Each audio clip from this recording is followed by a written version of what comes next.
আজকে বানাবো কমপ্লিটলি একটা চিকেনের ডিফারেন্ট রেসিপি। সেটা হচ্ছে চিকেন মহারাজা। সেটা বানানোর জন্য কিছু ইনগ্রিডিয়েন্টস লাগে, যেগুলো আমি ব্লিঙ্কিট থেকে অর্ডার করে নিয়েছিলাম, কারণ বাড়িতে সব ছিল না। তো এখানে আছে গোটা ধনে, গোটা জিরে, গোটা মৌরি, গোটা গরম মশলা আর গোটা শুকনো লঙ্কা। এগুলোকে ভালো করে ভেজে মিক্সার গ্রাইন্ডার মিক্স করে একটা মশলা বানিয়ে রাখতে হবে। আর আমি এখানে রেখেছিলাম 500 গ্রামের মতো চিকেন, টক দই, আদা রসুন বাটা, অল্প পরিমাণে নুন আর একটুখানি লেবু দিয়ে ভালো করে মাখিয়ে 1 ঘন্টার মতো ফ্রিজে রেখে দিয়েছিলাম।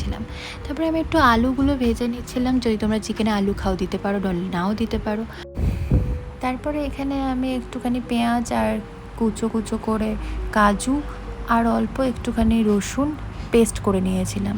তারপরে এর মধ্যে সর্ষের তেল আর ঘি একটু গরম করে পেস্টটা দিয়ে তারপরে চিকেনটা আমি দিয়ে দিয়েছিলাম, যেটা 1 ঘন্টা ধরে ফ্রিজে রাখা ছিল। আর তারপরে ভাজা মশলাটা দিয়ে সুন্দরভাবে কষিয়ে একটু দুধ দিয়ে আর অল্প পরিমাণের ফ্রেশ ক্রিম দিয়ে ওটাকে আরও 5-10 মিনিট কষিয়ে নিয়েছিলাম। যতক্ষণ না জল ছাড়ছে ততক্ষণ একটুখানি কষিয়ে ঢাকা দিয়ে রেখে দিতে হবে। তাহলেই রেডি গরম গরম chicken Maharaja. Just look at this. এটা তোমরা যে কোনো কিছুর সাথে ট্রাই করতে পারো, লাইক রুটি, ভাত, এভরিথিং। আর ওপর থেকে কাসুরি মেথি দিয়ে দিতে ভুলো না কিন্তু। একবার অবশ্যই ট্রাই করে দেখো। দেখা হচ্ছে নেক্সট ব্লগে নতুন কোনো রান্না নিয়ে।